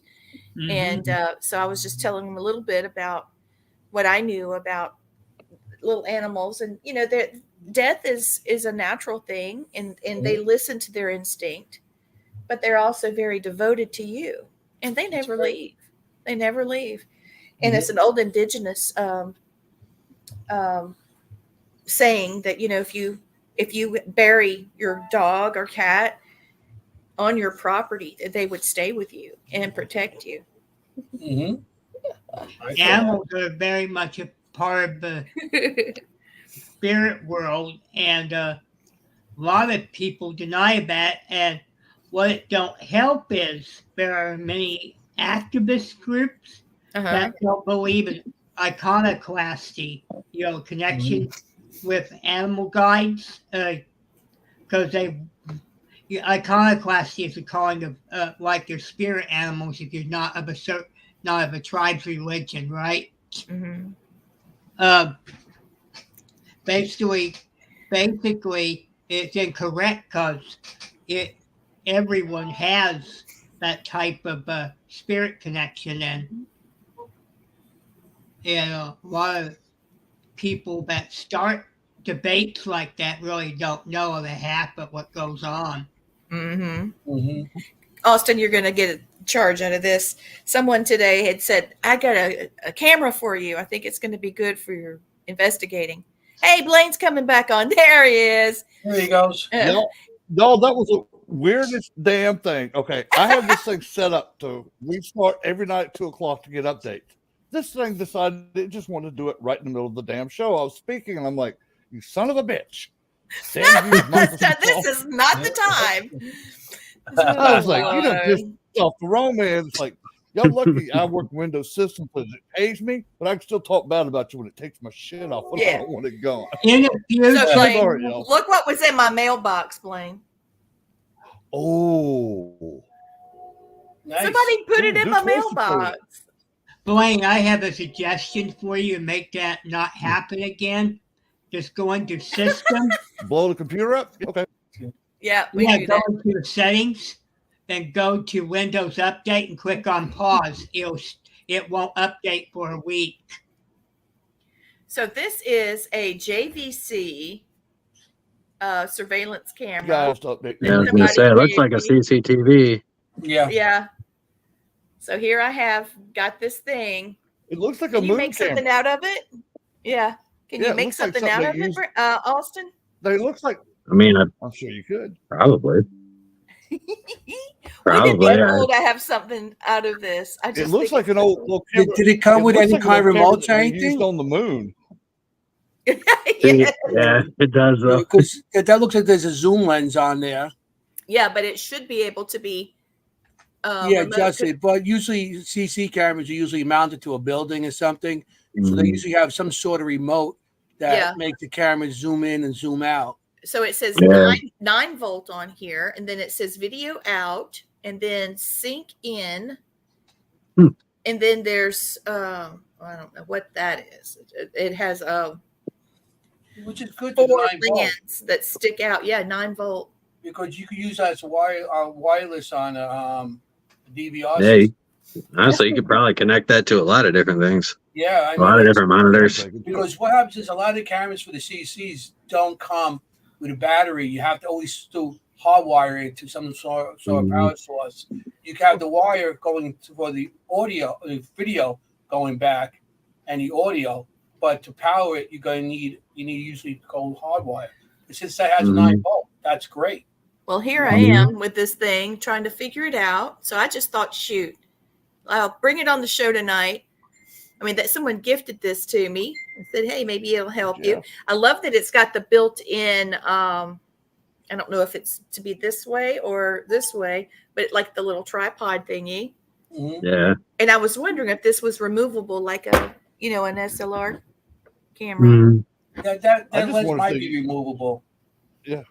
I just You wanted to turn it use it on the halfway moon. and It feel like you one of the can see cameras they the used clicks in the and pull moon it out. landing. Yeah, that's what it looks like. Yeah. I mean, I don't know if I could necessarily do anything camera wise. I mean, I could turn it into something like I know I did like those old Brownie cameras. They're like Yes. I don't know, yay big. Yeah. Like I have did, one. I've done a couple of those and actually made it into what I call a projector box, which is basically I put a crystal, like some kind of crystal in the lens, like a smoky quartz crystal, I think, in the lens, and then I had LEDs flashing behind it, but so like it would shoot a square projected kind of color blue screen onto the wall while the ghost box was running. I think Matthew Jackson has one of them actually, but yeah, I've done that before, but. Well, I have a You might Brownie. have to make that full spectrum. Wouldn't that You be get cool? that lens off. You get the lens off, and you break. There's a little crystal, like it looks like a red little square Yeah. right over the lens. You break that off, it becomes a full spectrum camera. You Damn. can make that full spectrum. Oh, that would be so cool. I know, Yeah. huh? So Not necessarily true full spectrum, but it's definitely more full spectrum than it was before. Yeah, I mean, yeah. Well, But But I that's mean, so it cool. does make it change the to be in full spectrum. I think it's actually the IR filter, right? So like you remove that IR filter off of the lens, Yeah. and so it'll pick up any IR light that normally wouldn't have been able to before. But Yeah. the only thing is like because that one probably has a switch inside to switch it from day to night vision, and so like basically you would just be taking the IR filter off of because like it'll remove that IR filter once the camera switches to night mode. Because then it has an IR. Typically, they have a small IR light on them or something. And Here's CCTV IR lights right, are right here. These 3 pieces right here. It has the video iris, and it has video, and then it has a ground wire, and then positive, negative, and it says here 12 volt.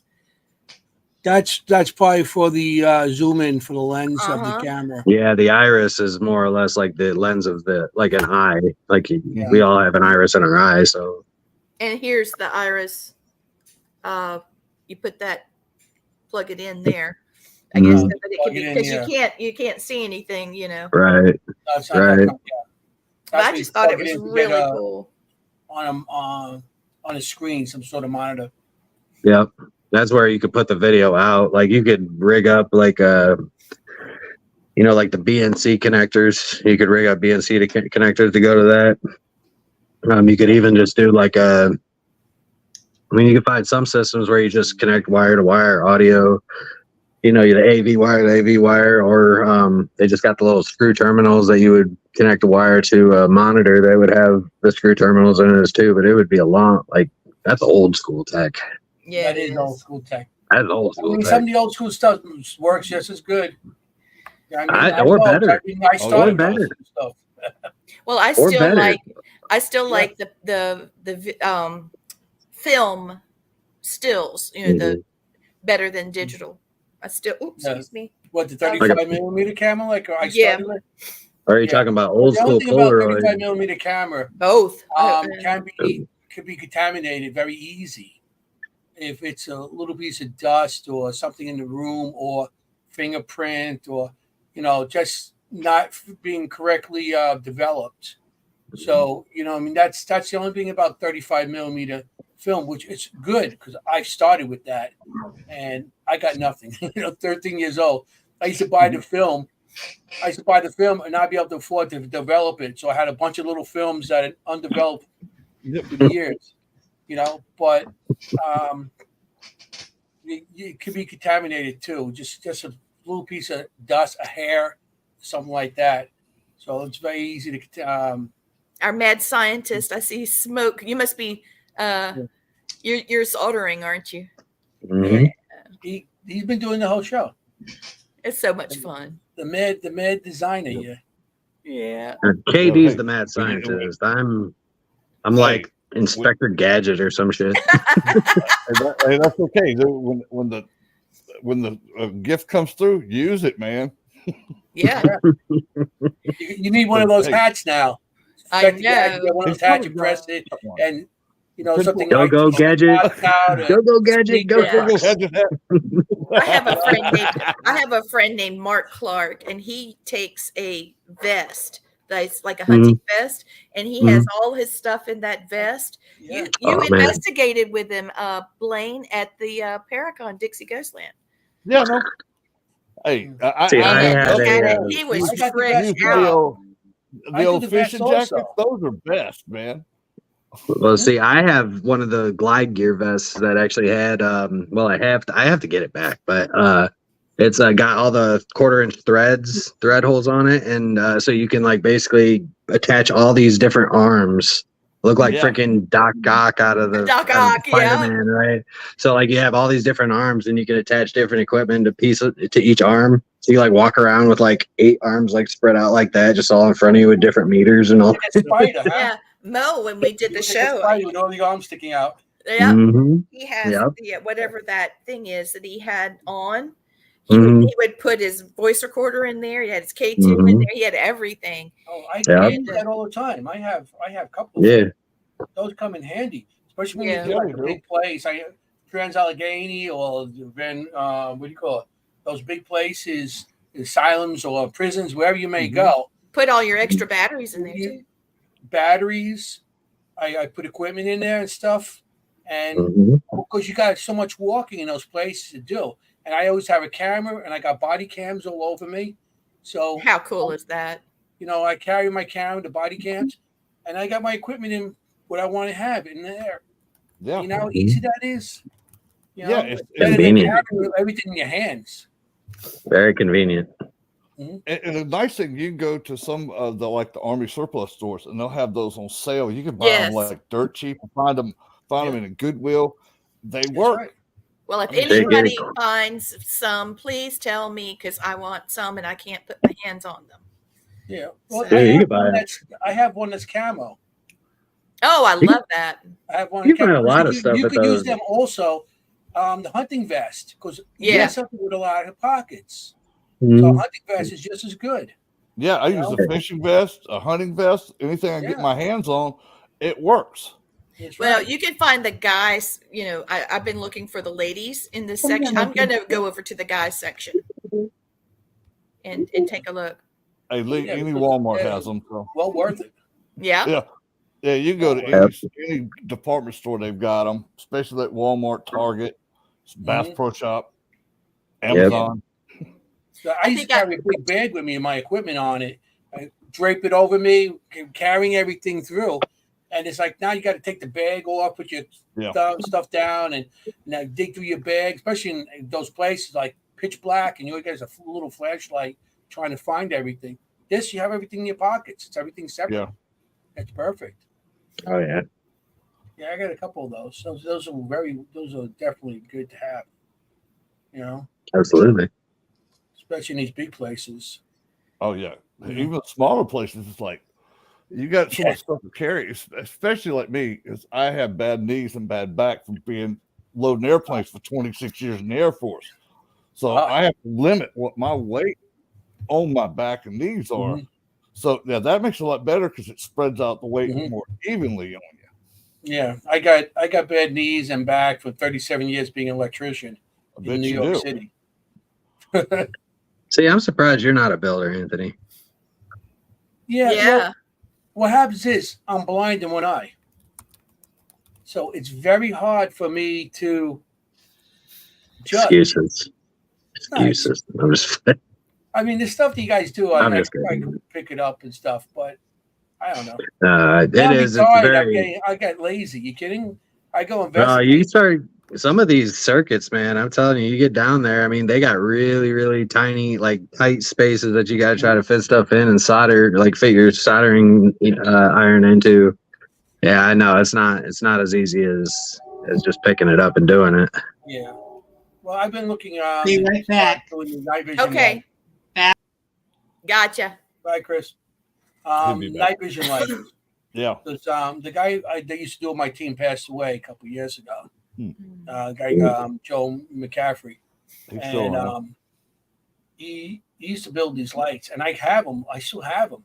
I have lights like 10 years old that he made, and because my camera is full night vision, and I got this nice camera that I could go in the hallway, and it lights up pretty much everything in the hallway. Wow. If I put that light on the top, it lights up everything all the way to the end of the hallway.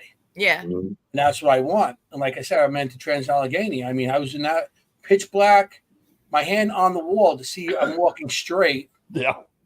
You know, and I'm walking down, and you throw that light on, and it lights up the whole place. It's like, so I think about I should start those. But then I'm thinking about doing a lot of things, and you start. It's like, I'll do it tomorrow. I'll start it tomorrow. I want one of those ropes that you can touch it, like a spirit will touch it, and it'll go up. Wild. Yes. I want one of those. I'm not sure where to find that from. We did, like I said before, we were at the Conjuring House, and one of my friends, Bob, had that, and that was wild. We were down the basement, and it was like 5 of us, and what's his name showed up, John Zaffis. He showed up for us, and he's a great guy. He just shows up out of the blue. I'm here, So it's That's John. really cool. And we're down in the cellar, and we're all asking questions. And John asked one question about who's the what do they call it? There's a name of one of the ancients. Who's the ancient one? And the lights just started going off all different parts of the room, like blinking, because we had it draped around the whole place. Oh, wow. Yeah. And it was like, holy cow! Because what are those called? It's some EMF people, rope, I guess. Some of them call them elementals. Some of them call they are not of this earth, but they have been around. No. It's a piece of equipment. Oh, equipment. I'm sorry. Yeah, it's like a rope. My bad. It looks like a jump rope. EMF rope. But it's got lights all through it. And Right. you know how the cat balls, how you can, they can be manipulated? You know who makes them? Well, it's a whole rope of them. It's crazy. If you're interested, Tracy at the Shanley Hotel. Really? Okay. He makes them. And the last time we were there, somebody bought one, and it worked. They draped it out, and it worked great. Okay. Yeah, I need to get back up there. I love the Shanley. I had the best experience on the third floor. Oh, I love that place. I mean, I'm there so much now. Kelly and Tracy, they're great people. And I miss Sal. I love going there. Sal was my buddy. I talked to Sal was great, wasn't he? Yeah, and for somebody like me being a Southern guy, he treated me with the best hospitality I've ever gotten in my whole life, even in the South. And Sal became one of my very dear friends. I was very saddened when he passed away. Yeah, we all did get, what was cool, I did get to talk to him after he passed. He come saw me, and that's one of the things I love about my gift. He said, man, it ain't the same not being there no more. I said, dude, you can always go back there. You go where you want to. 2 people took over Kelly. She's awesome. She brought it back to a friendly and family like. This is Sal back then. Everybody's welcome. Everybody's family in my house. Yep. Yeah. Everybody. Sal used to smoke a lot. She had I smoked a lot with Sal. Yeah. And we did it. We went there one time with my friend Flip, and Flip actually worked there one time, so he knew Sal very well. He volunteered there all the time. I miss and Sal. we were in there, and we were at the time that's when Kelly just took over the Shanley, and we went into the room where because Sal actually lived in the hotel at one time. Yep. Mm-hmm. And we actually went to where his apartment was, and we were in there. And Flip X, he goes, Sal, if you're here, what was your favorite thing to tell everybody?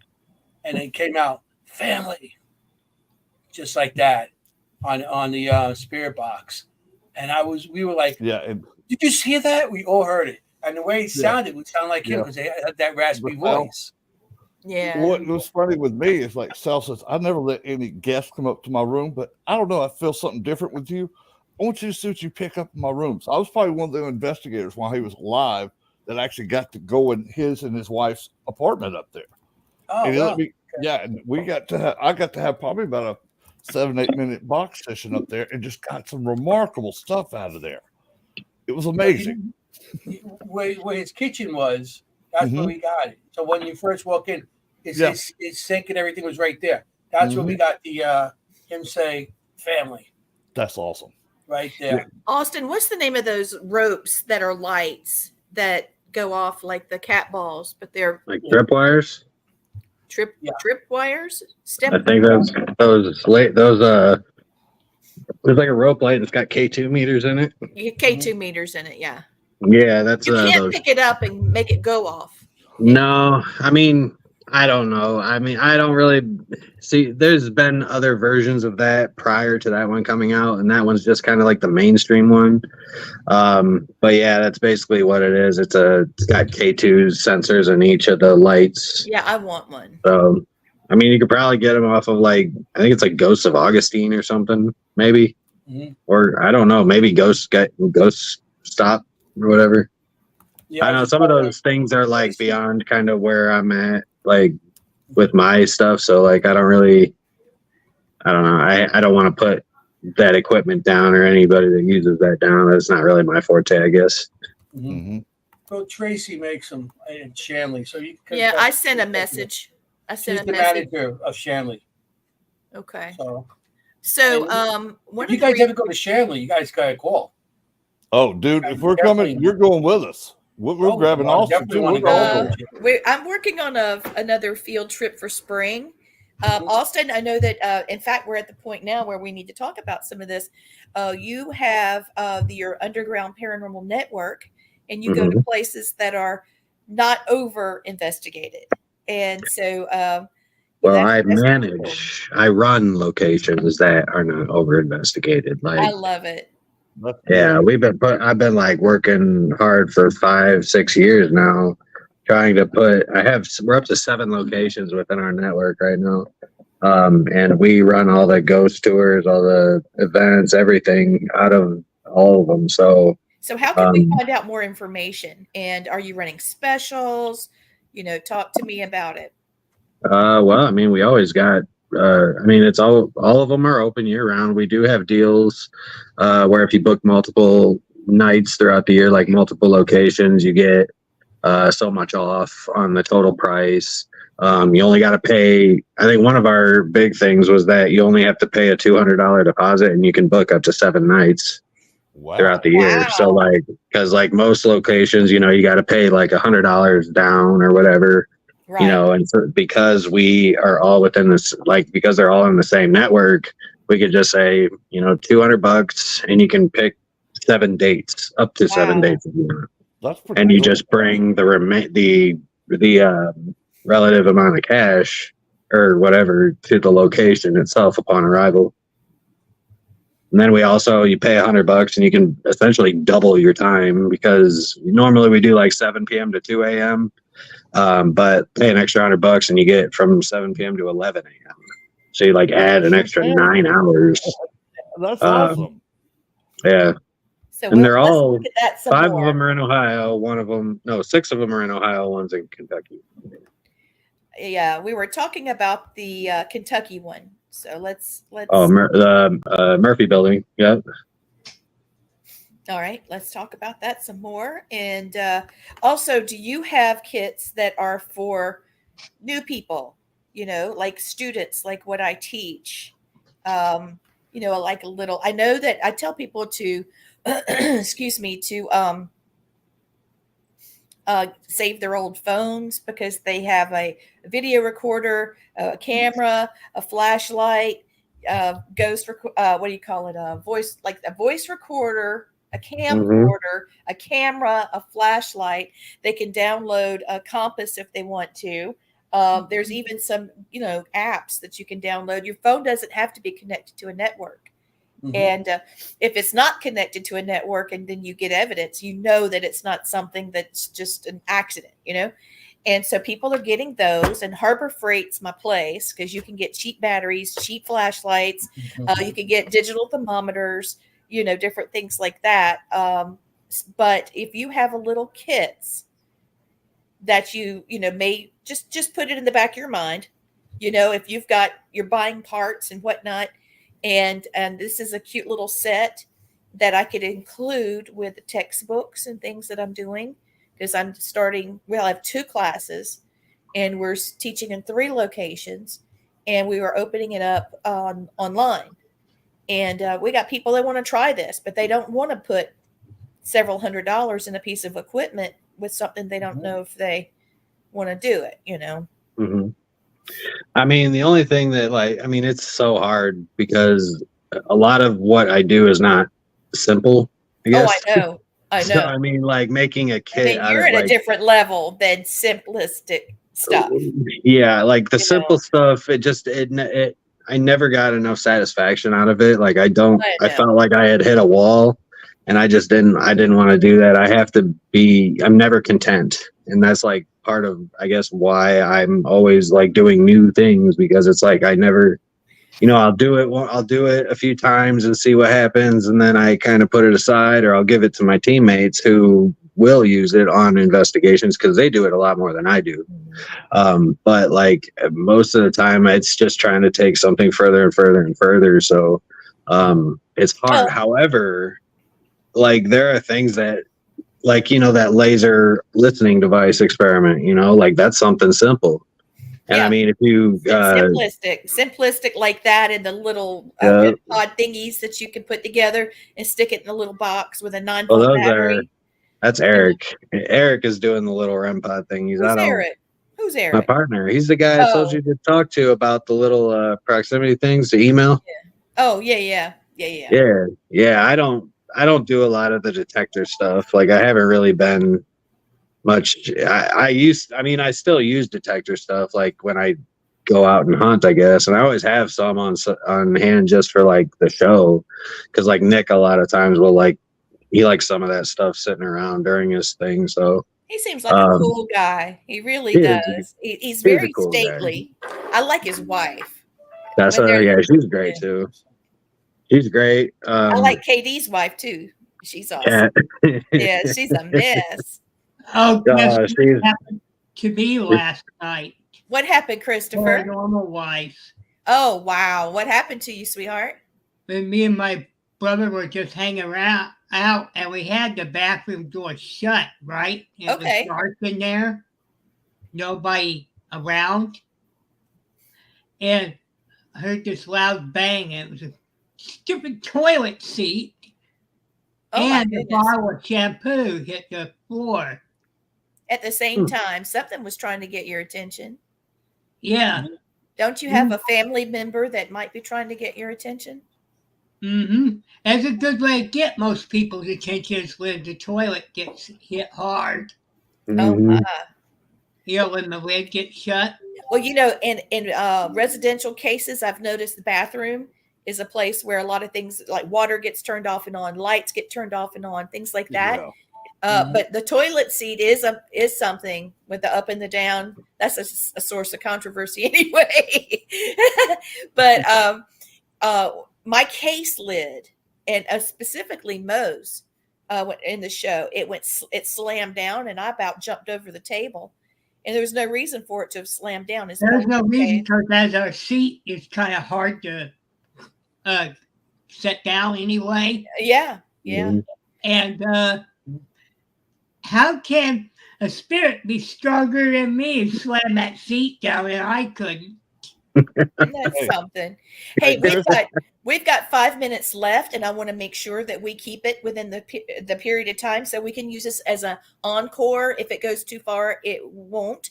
So I'm going to go ahead. And you guys have anything that you need to say before we close out? No. Hold on tight to your dreams. Yes, hang on to those dreams, guys. And don't stop believing. I just want everybody to know that I have a show also. Yes, please. Dimensions of the Supernatural. Oh. It's on Thursday nights. I was just on there recently. 7:30. Yeah. I didn't know just it. on there. Well, if you need us, call us.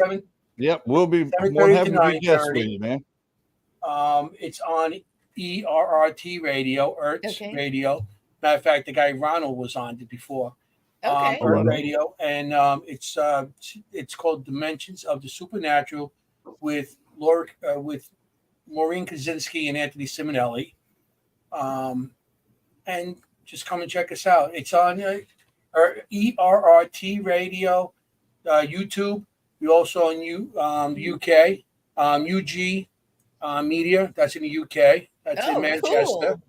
Cool. And come check us out. We're on Thursday nights. So we have a couple good shows coming on. I got a Christmas show. I have about 10 guests. And a New Year's show with 10 guests. Anthony, you're such a gentleman. You're so charming. Yeah, they're a fun conversation. They're fun time. So definitely fun to watch. Well, YouTube, it means the world to both of us, to me and Blaine, and to Christopher. And we're happy to have you. Thank you for being on. Thank you. I want to talk to you more about your show, Anthony, and Austin. If you need us, let us know. And I'm going to end tonight with a Cherokee blessing. And here it is. May the warm winds of heaven blow softly upon your house. May the Great Spirit bless all who enter there. May your moccasins make happy tracks in many snows, and may the rainbow always touch your shoulder. Thank you for watching and listening to Family Spirit International. Thank you.